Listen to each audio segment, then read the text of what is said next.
agents that know how to use AI to become more productive are definitely beating those who can't. But that personal connection becomes more and more important the more digital our world becomes. So those are two things that I'm seeing a lot of brokers try to help their agents foster, and that's creating a lot of success.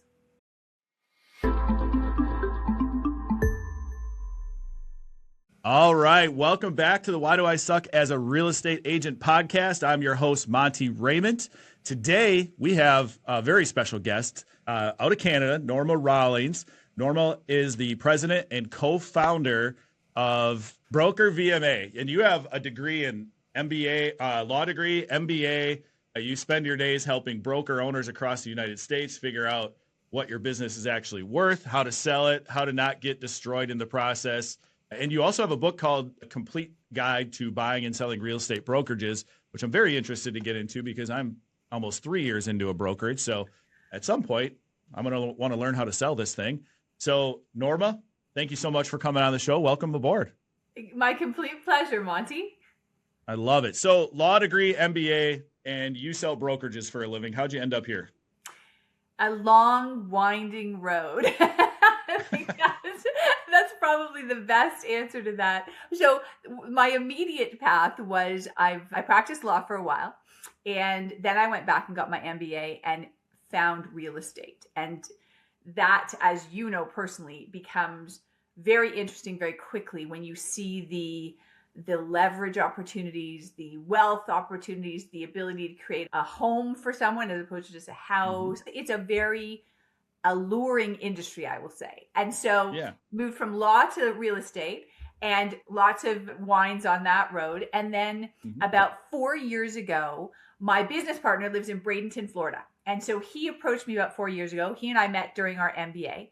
And he said, I need your help. And I said, what do you need my help with? He said, I'm doing all sorts of broker coaching, but I've got all sorts of broker owners who want to either exit the business and sell, or they want to add to their business by buying other businesses and they don't know how, or they want to value it because they want to pass it on to their children or their management or do some sort of estate planning.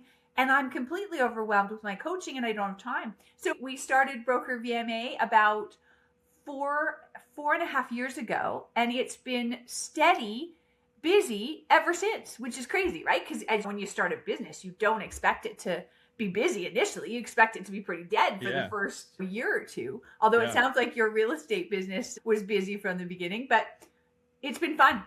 I work with entrepreneurs all day long. I work with business owners all day long. That's great. So it's been fantastic. So one of the questions I have just listening to that was like, when did you know that would work? Because I think and I'm sure you see this as much as anybody else. And the reason I started my own brokerage was because I saw a lot of agent hopping and a lot of change, and the grass is greener. So I would assume it was like pretty natural, easy. Like I get why your business was busy from the get-go, because there's so many highs and lows as a broker as there is just being an agent. In Wisconsin, you have to work under a brokerage for 2 years. So you observe all of that. And it took me 4 years. And I had an amazing broker. He's such a good person and a good, interesting friend of mine. But for me, it was like, hey, I think I can do this. And I made the jump at that point in 4 years, which I think is probably ahead of the curve of what most people do. But it's crazy to see how many people just bounce around, and brokerages are being absorbed now, like massive brokerages. So I'm assuming you had at one point, you're like, this is going to be easy for us. But then how do you put all the pieces together?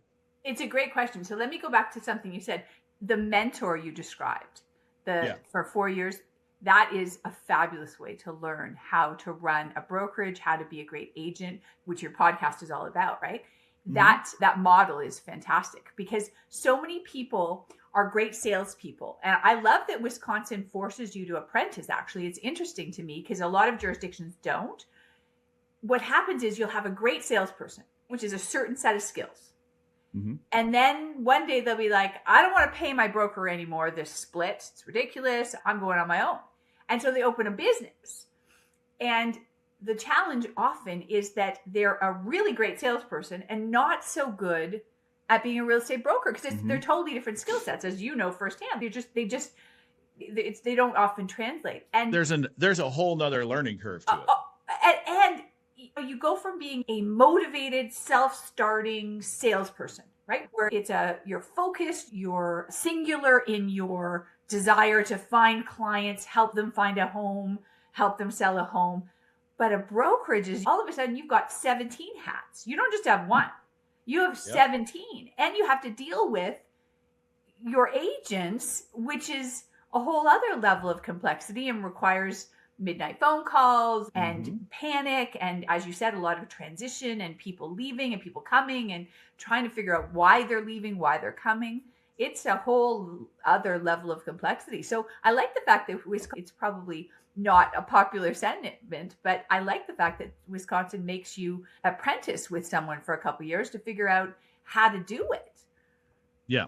And I think even in that, there's still a lot of bouncing around that goes on in between that apprenticeship. And you have to have 2 years of experience, and I think only 10 deals in order to become a broker, which is not nearly enough. In my opinion, I don't think I made the call until I probably had 100 transactions or more before I felt like, and even then I was worried because my broker had his law degree and there was that protectiveness over it. But Wisconsin does a great job of providing legal help as a broker anyway, which I didn't know until I actually got involved. So it was just wild to make that. And then again, it's like you're like, we talked about sports before this, but becoming a broker, you're the general manager and the coach at the same time. And you have to get the right players and you have to get the culture the way that you want it to. Otherwise it goes sideways really fast. And we had some great additions, and we've had a little bit of attrition and people we thought were going to work out, and it didn't, unfortunately. And it hurt when they left. That was the part that for me, like, I get really attached to people and care a ton about them. And then they just leave, and you, like, as a male, and I'm sure this happens for females too, but as a male, we have inadequacy issues a lot of times. And all of a sudden it challenges that trait in you, and it triggers it every time. And you're like, oh my God, what did I do wrong? Or how could I be better? And then you overcompensate in other areas. But that's all being a young broker and learning, I think, on my end. Oh, I agree. Think about how much of your ego is in your business, right? And as you say, whether you're a man or woman, this is your baby. You believe it's a great place to work. You're doing it because you're passionate about it and because you think you can make a difference. And so when someone that you think is going to stay for 20 years leaves after 6 months, you think to yourself, what did I do? What did I do wrong? Did I choose the wrong person, or was it something I did? So what we find a lot is our most successful brokers get into a mentality where they say, I'm not going to recruit one at a time, because that kills you. It's so hard. You work so hard for those 4 or 5 agents to join you in a 12 or 18 month period, only to have 3 of them that you thought would never leave you walk out the door for various reasons, right? Maybe they're pregnant, maybe they're moving states, maybe they've quit real estate, whatever the reason, but you're up 2 after spending countless hours. And so what a lot of our brokers now do, Monte, is they do what we call recruit through acquisition. So they will you're in Green Bay. So they'll look at Green Bay and they'll say, okay, there's 50 brokerages with 10 agents or less, or 10 to 15 agents. I'm going to approach them about potentially buying them or partnering with them or merging with them, because then rather than have 5 that you've attracted minus the 3 that you lost, you gain 10 or 15 or 20 all at one go. And even if you lose 3 or 4 because of transition issues, you're still up 10, right? So a lot of our brokers do that now. Is the ones who want to grow, they will engage with us and say, okay, Norma, how do I buy these brokerages in a way where I can afford it cash flow wise, and I take that leap from 1, 2, 3, 4, 5 to 10, 15, 20 at once coming over. So that's been a lot of fun. We've had a couple of brokers, particularly three of them, that have grown dramatically. One's up to almost 3,000 agents. One has 65 locations. The other has 30 plus locations. And they started in COVID with far less than that. So that's been their strategy. So being a broker is not for the faint of heart. Being an entrepreneur is not for the faint of heart, especially in this environment where the entire transaction volume across North America is low, right? Oh yeah. COVID was crazy high. And the last 3.5 years have been just low. Yeah, I just saw a stat that said 920 some thousand agents didn't transact last year. Like, oh my gosh. So they're not agents anymore, right? Like they're just if not. you can't pay for your groceries, you're no longer an agent. Can't pay your dues. And pay your dues, exactly. If you don't do a transaction, Yeah. And what we see in brokerages is, and I'm sure you see this with your agents, is there's 20% that are just world beaters. They're incredible. Yep. They inspire, and they're great to mentor the younger agents because they just are good at it. They like people. They've got systems. You talk a lot about systems and processes and doing things on a daily basis, even if you don't see things coming to fruition, because it's all about planting the seed. Then you've got your 20% at the bottom who, to your point, they haven't transacted anything all year, maybe a couple of years. They're not really agents. They're maybe wanting to be, but they're just not doing the things that they need to do to make a living. Which is the premise of the podcast, right? To help those lower 20 to 40% of agents who either we call them wannabes or they want to be agents. Let's, hey, we're going to give you the outline and the behaviors to make sure that you don't suck. And which is laudable. It's a laudable endeavor because they're in the profession because they see the promise, right? They see the ability to be their own boss, to write their own ticket, to make good money and not be tethered to an employer. Those are all lofty goals, but you need, as you're doing, you need to teach them the daily skills they need to be engaging in order to succeed. And the mentorship we talked about earlier is critically important by those 20% that are just phenomenal. And then you've got that meaty middle, the 60% that are either moving up or down, depending on, as you say, the habits that they are incorporating daily. So when you look at a brokerage, you have all of that diversity. And so if you recruit through acquisition and buy another brokerage, you assume if you buy 15, that 3 are going to be fantastic, 3 are going to be non-producing, and about 9 are going to be 3, 4, 5 deals a year. Okay. Yep. Now, when somebody calls you and says they're ready to sell, what do they do or what do they get wrong first? So the first sort of realization is awareness. So a lot of brokers get into it without ever thinking about exiting. And you mentioned that you're 3 years in and you're already thinking about exiting, which is great. And it doesn't mean you're going to exit imminently. It just means that 15 years from now. What do I need to do to build this thing up for 15 years to do that? To either pass it on to one of the agents who I have a succession plan, but who knows? She's a young mom, just had a baby literally last night. And she's 28 years old. She's followed me from my last brokerage to here. And if it works out down the road, 15 years from now, it's something I want to be able to pass off to her to be able to do that. But she's a young mom. She's a mom of 2. Who knows what's going to happen in 10, 15 years, So I have to be able to build up. Right. That's the first step. Is a lot of brokers get into the business. As I say, they're great agents. They become brokers.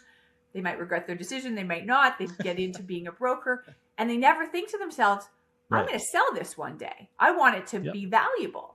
And so that's the first piece, is the awareness piece. But if do you think they just wait too long to start planning like their exit? Like they go into it, like you just said, thinking of, hey, I can make 100% of my commission now, which we know as a broker isn't true anymore. I do, but it goes right back into the business. So if I would have just kept doing what I was doing before, I'd be a lot wealthier than I am right now. Oh, yeah. Oh, no. Yeah. So to that point, a lot of the brokers that call me and say they want to sell, they want to go back to being agents, Monte. I have so many brokers that say to me, okay, I want to sell my business. They might have been doing it for 30 years. I want to sell my business. And my plan, once I sell, is to stay with the business and sell. Because once you've been a broker, selling is easy. Right? Yeah, so for sure. It's really easy. That's a motivator. Others want to become that mentor, that coach that you described with the broker who mentored you. They just want to help their agents do better, have better life balance, be more productive, create the habits that you try to teach in the podcast. That's what they want to do. Others are like, Norma, I never want to set foot in this place again. They're done. They're like, the minute you sell it, I am out of here. And that's so everybody has a different motivation. But what we do, if someone comes and they say, I'm ready to sell, what we'll typically do first is we'll value their business. Because until you know what it's worth and you know the things that drive value, you haven't really decided to sell. And we've actually had a handful of brokers where we've done the valuation and they've said to me, is that all it's worth, Norma? And I say, yeah, but these are the 6 things that you can change over the next year or two to make it worth more. And they actually stay in the brokerage, work assiduously on those 6 things, and come back a year later or 2 years later and say, okay, now I'm ready. So that's one thing that happens, Monte. But for those who want to exit, what we do is we value, and then we discuss with them their objectives of sale. So what we touched on before, do you want to sell? Do you want to stay as broker of record for a year or two? Do you want to become a recruiter, a coach, a mentor? Do you want to beat it down to Florida and never look back? Look, what do you want? And then once we understand their objectives, it's similar to a homeowner that you're searching for a home with, right? You have to have them focus on what is it that I want, so you can then help them find it. Same process. And then we put together a prospect list. We say, okay, who would make a great buyer of your company? Because you look at Green Bay, there's probably brokers that you would never sell to if you had a gun to your head, right? Because they just don't accord with your value system. And then there's other brokers where it would be easy. You'd be going to the game with them. They just have similar cultural values, similar styles to you. Your agents would like them. And so you try to identify a list of potential purchasers, and then you vet the list. And then the nice thing about us being involved, and a lot of brokers figure, oh, I can do it myself. The challenge with that is the minute you pick up the phone, Monte, and say, hey, Joe, I'm thinking of selling. Your leverage is gone. And you and I both know real estate is loose lips. Everybody wants to talk about rumors and what's going on. Monte, he called me last week. Monte just called me. Sell. Yeah. Right? So all of a sudden, all your agents are coming to you going, did you call Joe? Are you selling? Because they get insecure. So the benefit of us is we're that anonymous intermediary who calls the prospective purchasers on your behalf and says, this is what I have. I've got a brokerage with between 40 and 60 agents. It does about this amount of sales volume. You don't give enough identifying details that they can determine who it is, but you give enough that they know, is this something I could take on? You tell them there's going to be a downstroke. It's going to be $100,000 on closing. Is this of interest to you? And so we vet them before we ever have them sign an NDA and show them the valuation. So that's the best part of what we do, because we shield the seller from all of that rumor and innuendo and destruction that can happen when you decide you want to sell. And then we roll through the process from there. So, first choice, second choice, third choice.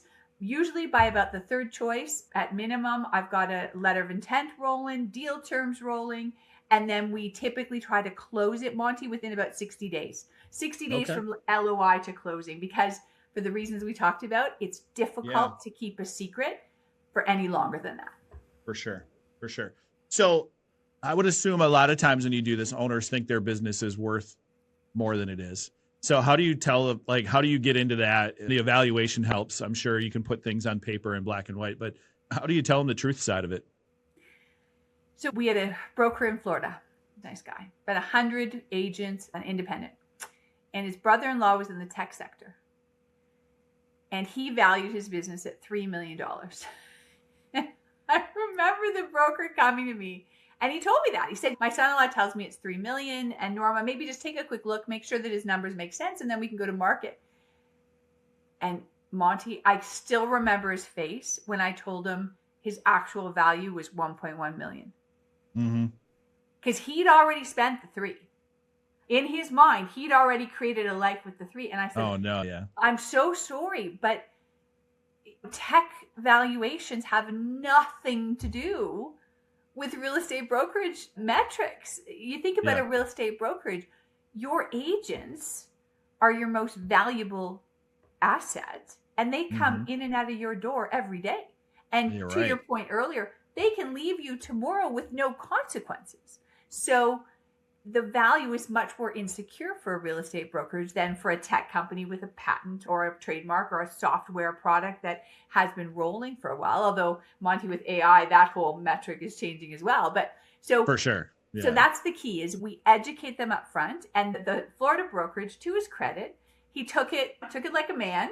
And we ended up finding someone who paid him 1.6 million because they wanted to be in the state of Florida. So we found a strategic buyer that sort of we never showed them our valuation. We just brought them together, and the 1.6 was what was agreed upon, and that was a win-win. But it still wasn't the 3 million that his son-in-law told him it was worth. So being educated about what your brokerage is worth is so valuable, because it helps you do two things. It helps you set your expectation and plan for the future, but it also helps you figure out what are the metrics I can work on to increase that value. Sure. Right? What are they? Let's get into that. So the first metric that's critically important is your cash. What cash do you generate year over year consistently with your business? And so a business that generates 100,000 a year consistently. So let's say they do 90, 100, 110, 90. That's easy to value because you have consistent, repeatable cash flow, and a buyer looking at it is going to say, okay, Monte, I can see that over the next 3 years, I'm going to make somewhere between 90 and 110,000. I'm good with that. What's harder is if you have 0, 200, 100. That's harder because a buyer looking at it is going to say, okay, is it going to be a 0 next year? Is it going to be 200? So repeatability of cash flow is one of the drivers of valuation. And so the more steady you can make that, and obviously you and I both know as a business owner, that is it's a lovely ask, but it's often not the reality. But that is one objective. If you can create sustainable, consistent cash flow over the last 3 years that a buyer can look at, that's worth a lot to a buyer, because ultimately they're buying what the business is going to make for them over the next 3 years to pay back what they've paid you. Second piece is agents. Same idea. If you have a loyal stable of agents, and when I say loyal, I don't mean you don't have any movement, because that's no brokerage in North America, right? But if you have a core group that consistently produces, that's a wonderful characteristic of a brokerage. The third thing is if you are developing what you talk about in your podcast, processes, systems, documenting things, creating discipline, creating sustainability, where you don't always have to have your hands in every single decision made by the brokerage or every single transaction. Because then a buyer can see that, okay, this brokerage can live without Monte, right? We'd like him to stick around for 6 to 12 months to transition for sure. But after that, we can see that the systems and the processes in place and the people can continue without him. So that's a third metric that's important. And then obviously you have the reputational piece. So if you're a bit of a sharp operator, if you're a shyster, if you sort of tend to cut corners, been disciplined by your real estate board, that's hard, because again, you're looking for a cultural fit with your buyer. So a buyer who's looking to expand wants to bring on and buy a business that is going to be compatible with what he or she already has. So that whole cultural fit is a critical component. So those are probably 4 metrics right out of the bat that people look at. The other one is your gross margin, your company dollar. How much are you bringing in that you keep before you start paying your expenses? Because that number gives a buyer a sense of, once they pull synergies together from duplicate accounting, duplicate software packages, duplicate telephone systems, once they create all those synergies, what do they have to work with company dollar wise that'll trickle down to the bottom line? So those are a few things that we look at. And it's gratifying when you build something of value. And so it feels really good when we'll do a valuation and we'll work with the owner and say, okay, this is what I think it's worth. And they'll say, I'm good with that. I feel good about that. That number seems right to me. And so that's always a really nice feeling. So the Florida broker I described is not typical. Most brokers have really no idea what their business is worth because they've never really thought about it. You never turn your mind to, what I'm building has value. what is it worth? And when they find out, they're generally content. And if they're not content, then they're often prepared to spend another year making it better. Mm-hmm. So we have a broker in Maryland right now, and I just finished a valuation for him. Great guy. He looked at it. He said, I don't like it. I said, okay. He said, I'm going to spend the next 4 or 5 months proving to you that my 26 is going to be way better than my 25. I said, brilliant. Because with real estate brokerages, it's your last 12 months that are your most relevant. So if you could show me by the end of September that you've had a kick butt year, fantastic. I'll use those last 12 months as opposed to 2025. So that's the idea. I love it. So this is more of a question for me personally, but I think it would be wise, especially somebody who goes and opens a brokerage, maybe even on like year one, they go through the first year and they go, okay, what's our valuation? Again, with no intent to sell, it's, hey, how, like for me, I look at it like a scoreboard, right? It's almost like like I always loved the idea when I started in real estate in 2018, what my personal financial statement looked like in 2018 and what it looks like now. Oh, yeah. That's a little bit for me, is to keep continuing to grow that and build that. And that's okay. If I had to sell everything today, this is what I'm worth. It feels pretty good to see that go up. No, but you're so right. It's so many of us are motivated by, it's not the money, it's the scorecard. It's the year over year, I'm doing better. I'm saving more. I'm improving my circumstances. It's that feeling of advancing or progressing and being able to control how you progress. You're right. It's a sports analogy. It's perfect. And absolutely, we have lots of brokers who they typically don't do it annually because it doesn't change that much, but they definitely will do it every 2, 3, 4, 5 years. Well, they'll do a benchmark, right? So you can literally track, okay, I'm moving in the right direction, or I'm not, and I need to deal with too high occupancy costs, which right now is a major issue. Lots of people signed deals for a huge amount of space, and a lot of agents aren't even coming to the office anymore. So that is an expense that brokers are trying to reduce. Payroll, same thing. Lots of brokers have a large payroll, and they say, okay, with the advent of AI, with the advent of people working digitally, of there being more software programs and more assistants, do I need that same footprint of people? So scorecard is a great analogy. The valuation absolutely serves as a scorecard. Yeah, no doubt. Now you work mostly in the macro, or right? Like you're dealing with the bigger picture type stuff, but the agents, I think, are more the micro aspect of the businesses. And so when you're witnessing businesses, how focused are you on the macro or the micro behaviors of a brokerage, the team trainings and the agent behaviors and the areas where agents do, the best brokers, what are you seeing them do with their agents, and what are the best agents doing to meet with those brokers? It's a great question, and I think you're right. I see the results of that.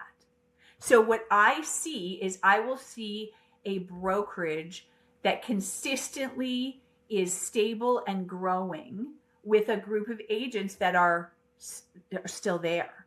And that's my macro indicator that the broker's doing all the micro things right that you talk about on a regular basis. Because when those things are done right, it's the whole concept of, is the broker making it easier for the agent to make a living? Right? If the broker's doing that, agents tend not to leave, because agents hate change. You know that as a broker. They hate change. You'll come in excited on a Monday morning, Monte, about this great idea you had, and the agent adoption is often low because they don't want to do it. They want to do the same stuff they've always done. And so that is a benefit to you in some ways, because agents hate change. They don't want to leave you. So as long as you provide them with the ability to earn a living at real estate and work at a place where they feel good, they'll generally stay with you. And so I see it at the valuation level. When those microsystems are working, the macro valuation year over year, same as your financial scorecard, every year it gets a little better. Yep, I love it. And sometimes it gets dramatically better.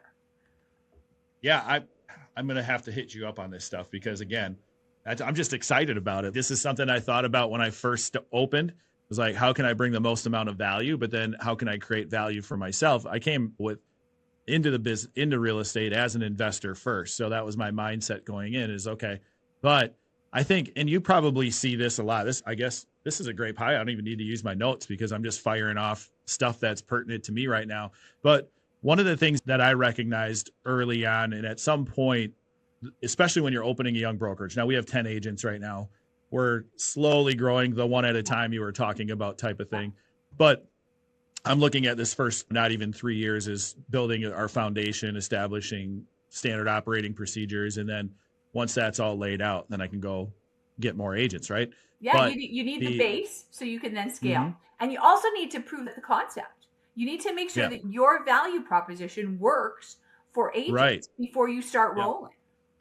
Yeah, I think we're on our 4th website build now too. So Only 4 in 3 years? That's yeah. good. Yeah, I had a business partner that went bad, and then I hired a guy who was supposed to do it. That went bad, and it's just now I finally have it under control, and I feel really good about the new website build. They're pros, and that's all they do is build real estate websites. So shout out to Agent Fire. But so I'm excited about that. But I guess where I was going with it is the day-to-day tasks for somebody like myself that's 3 years in building those standard operating procedures. What should I be focused on to build the most amount of value right now? So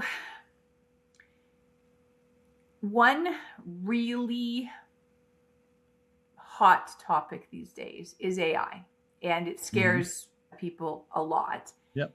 But one thing we're seeing is the agents, the brokers and the agents that learn to use AI to their advantage, not to replace them, but to leverage their innate abilities, are able to be far more productive at prospecting than the agents that don't. So that's one piece, Monte, that is really in the forefront right now. Yeah. The second thing that is almost a paradox to that is, and you spoke about it in one of the podcasts I watched of yours from before, your personal connections, your network, the people that respect you, know you, like you, you can't replace that with technology. You cannot.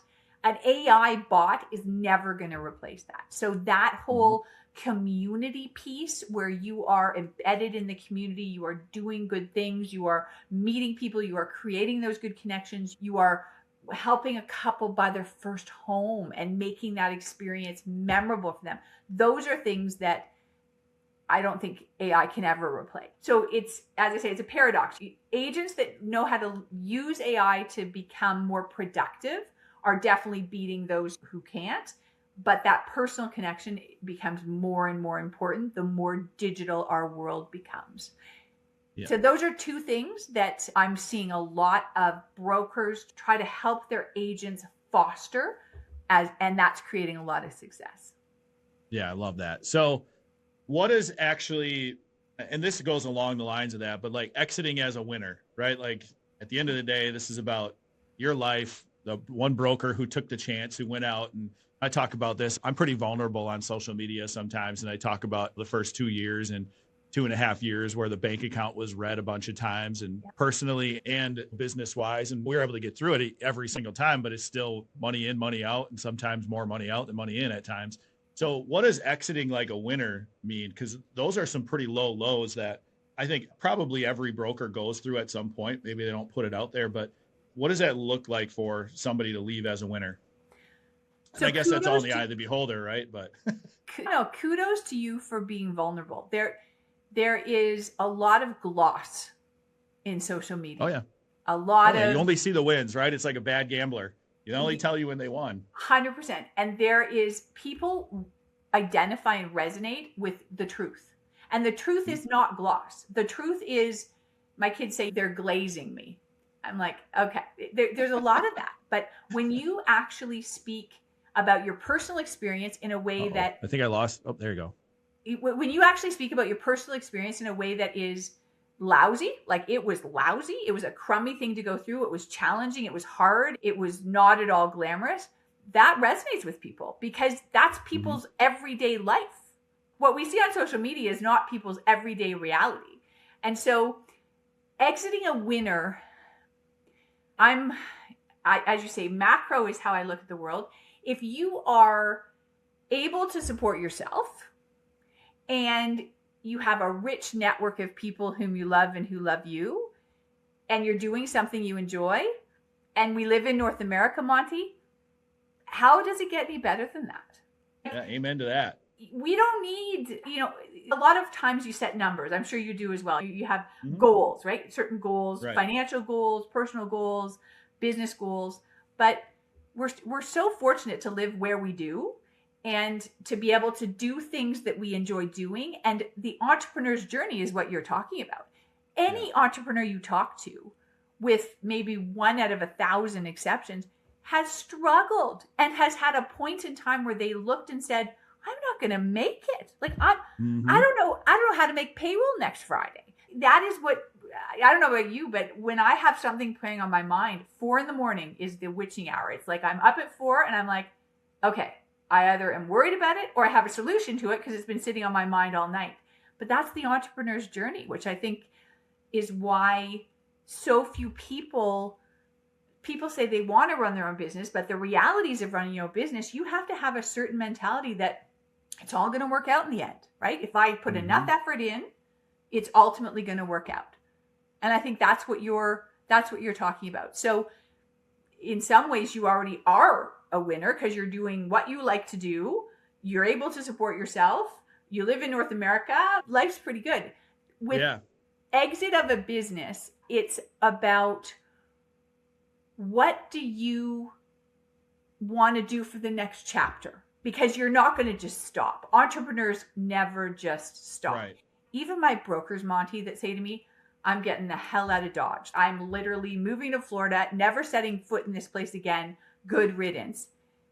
Within 6 to 8 months, they're doing something else that's entrepreneurial because they can't not. And they started a boat business or something. And oftentimes, if they don't, they become ill and they die because what keeps us going as entrepreneurs is that drive to continue to create and do. And you look at the world, I'm sure you do, just based on my brief interaction with you, you look at the world as full of opportunities, right? Yeah, you're almost open, too much sometimes. It's everywhere. Opportunities everywhere. Yeah, you're open to opportunities. And so it's okay, I have to assess each opportunity because you can't pursue each of them. And some of them are really bad, but you're always looking for that. So I think any business owner who's happy with what they're doing, who can pay their personal bills and their business bills, who's living in North America, who has a rich network of people around them, I think is already a winner. To expand upon that, if you sell your business in a sensible way where you say, okay, this is the reason I want to sell. These are my objectives. You hire a professional to help you so you don't destroy the business in the process of trying to sell it. And you end up with money from what you've built that you can then use to enhance your life in other ways and probably start a new endeavor, you've exited a winner. Yeah, that's a great way to wrap this up. But before we do, tell people about your book, Complete the Guide to Buying and Selling Real Estate Brokerages. Give us a little bit of that, and then how can we find you? Sure. So my business partner and I wrote a book about what we've just talked about on this podcast, which is step by step, how do you think about selling the business that you've spent so much time and energy building in a way that preserves your legacy after you're gone? So that's what the book is about. It's a step-by-step guide to get your mind around the process of selling. I'll be going on Amazon and buying that here today. So I love it. And where can people find you online, Norma? So our website is called brokervma.com. It means broker valuations, mergers, acquisitions.com. So very simple. All my contact information is there, and I'm fairly easy to find on LinkedIn as well. I love this. Norma, it's so fun talking with you. You're so much energy and excitement. It got me fired up, of course. Again, I'm in no place. Start that list, Monte, of the brokerages that you're recruiting through acquisition. Exactly. I've been only recruiting like individual agents. I have a whole list of those, but now I'm like, okay, maybe I need to look at this a little bit bigger and differently. So yeah, I'm so excited, but your energy was awesome. Thank you so much for coming on the Why Do I Suck as a Real Estate Agent podcast, guys. That was Norma Rawlings, from Broker VMA. Thank you so much, Norma. And hopefully I'm sure we'll be talking again soon. We'll put it that way. Sounds great, Monte. Thanks for having me. So that's a wrap here on the Why Do I Suck as a Real Estate Agent podcast. Thank you so much for spending time with me and our guests. The people you hear on this show really aren't guessing. They've been doing the work. They've been doing it for a long time. They're sharing their behaviors, their habits, their successes, their systems that actually lead to real work, real success. So please subscribe and follow so you don't miss the next conversation. Until next time, remember, you don't suck. You're learning. It's the beginning, or maybe you're in a rut, but you don't suck. So make a few changes, stay curious, stay consistent, and please keep coming back.